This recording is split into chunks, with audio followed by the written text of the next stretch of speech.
So is it worse to worship halfway or not at all? I legitimately got stuck on that all morning. That's the thing. Shloka 12 doesn't exactly let you off easy with shades of gray. We're digging into that foggy middle zone today, Bellar. All right, let us pull up everything for this one. Hang tight for a minute while we get set up.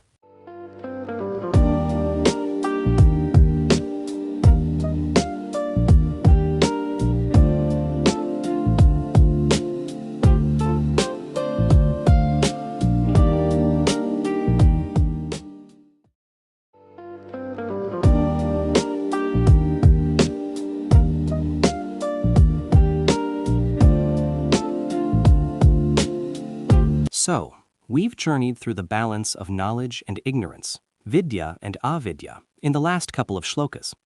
Now, with Shloka 12, the Isopanishad throws us a real curveball. Okay, I'm ready. What is it?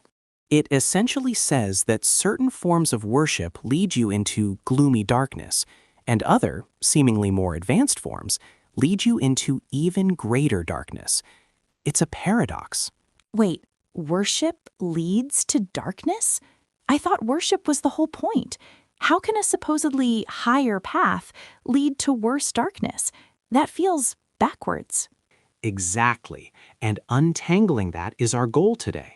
By the end of our talk, we'll understand the two incomplete paths the shloka warns against, why one is considered greater darkness, and what this tells us about the Upanishad's call for a complete, integrated spiritual vision. Okay, so the shloka hinges on two key terms, asambhuti and sambhuti. Everything depends on how you translate these. Let me guess. Different schools translate them differently? You got it. It's a philosophical battleground. On one side, you have the Vaishnava tradition, which often translates asambhuti as the worship of emigods, powerful but temporary beings, and sambhuti as the worship of the impersonal, formless absolute, the Brahman. Okay, so demigods versus the ultimate formless reality. That makes some sense. But then you have the Advaita Vedanta school, following Shankara. They see asambhuti as the unmanifest cause of creation, prakriti, raw potential nature, and sambhuti as the manifested creation itself, personified as Hiranyagarbha, the cosmic intelligence. Huh. That's a totally different angle. One is about the object of worship, personal demigods versus an impersonal absolute. The other is about the state of reality, unmanifest potential versus manifested cosmos. Why the split? Because it gets to the heart of their entire philosophical project. Is the ultimate goal a relationship with a supreme person, or the realization that you are the ultimate impersonal reality? This shloka becomes a key piece of evidence in that centuries-old debate. All right, let's do a little thought experiment. Let's walk down these two paths to see why they both end in darkness. Let's start with the worship of asambhuti. Okay, so in the Vaishnava view, this is the person worshiping demigods, right? Precisely. Imagine someone whose entire spiritual life is transactional. I'll offer this puja for a better job or for my health. They're engaging with powerful forces, yes, but they're stuck in the material realm. Their focus is on worldly gain, not liberation. That's the gloomy darkness, a spiritual dead end. I see. It's a limited loop. You're using spiritual tools for material ends, so you never actually get beyond the material. Now, what about the other path, worshipping sambhuti? This is the one that leads to greater darkness. In the Vaishnava critique, this is the impersonalist, the philosopher who meditates solely on the formless, attributeless absolute. They detach from the world, from relationships, from action. But that sounds very spiritual. Isn't that what many yogis aim for? It does, and that's why it's considered a greater darkness. It's a more subtle trap. You feel like you're making profound spiritual progress, but you might be missing the complete picture. And according to the personalist schools, you're missing the bliss and knowledge aspects that come from a relationship with the divine personality. So it's like choosing one flavor of the divine and ignoring the rest. You get stuck on a concept, even a very high concept, and mistake it for the whole thing. You've just hit the core of the debate. The Vaishnava schools see this shloka as a direct critique of the Advaita goal. They argue that realizing the impersonal Brahman is an incomplete stage. So they're saying that's a nice first step, but don't stop there? Essentially, yes. They'd say the full realization includes sat, eternity, which the impersonalists get, but also chit, knowledge, and ananda, bliss, which they believe are only fully expressed in Bhagavan, the Supreme Person. To them, stopping at the impersonal is like appreciating the sun's rays but never knowing the sun itself. Okay, but how do the Advaitins respond? They can't just agree that their ultimate goal is greater darkness. No, definitely not. They fire back. From Shankara's perspective, the Vaishnava reading is an imposition. He'd say the shloka isn't about personal versus impersonal God at all. Right. For him, it was about the unmanifest versus the manifest. Exactly. For an Advaitin, both of those, the raw potential and the created universe, are part of the relative, illusory reality of Maya. Worshipping either one keeps you trapped within that illusion.